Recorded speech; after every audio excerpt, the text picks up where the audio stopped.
Chapter 6. I spent a lot of time that summer at Herman W. Block Memorial Library. The Herman W. Block Memorial Library sounds like it would be a fancy place, but it's not. It's just a little old house of books, and Miss Franny Block is in charge of all of them.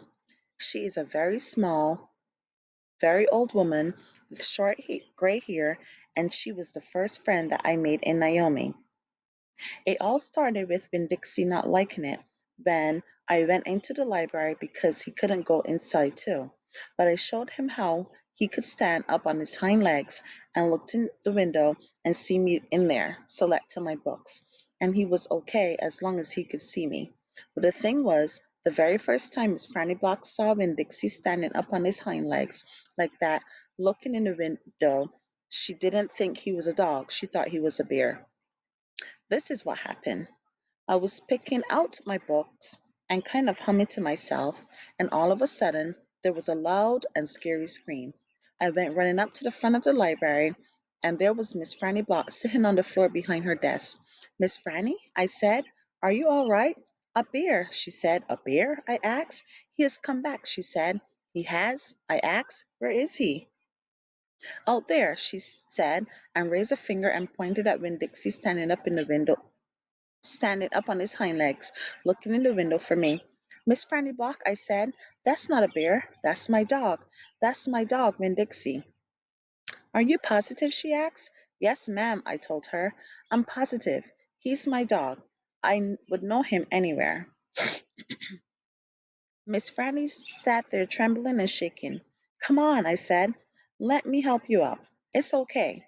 I stuck my hand I stuck out my hand and Miss Franny took hold of it, and I pulled her up off the floor. She didn't weigh hardly anything at all. Once she was standing on her feet, she started acting all embarrassed, saying how I must think she was a silly old lady, mistaking a dog for a bear, but that she had a bad experience with a bear coming into the Herman W. Block Memorial Library a long time ago, and she never had quite gotten over it. "When did that happen?" I asked. "Well," said Miss Franny, it was a very long story." "It's okay," I told her. "I am like my mama in that I like to be told stories. But before you start telling it, can Medici come in and listen too? He gets lonely without me." "Well, I don't know," said Miss Franny. "Dogs are not allowed in the Herman W. Block Memorial Library." "He'll be good," I told her. "He's a dog who goes to church." And before she could say yes or no, I went outside and got Winn-Dixie, and he came in and laid down with a humph and a sigh right at Miss Franny's feet.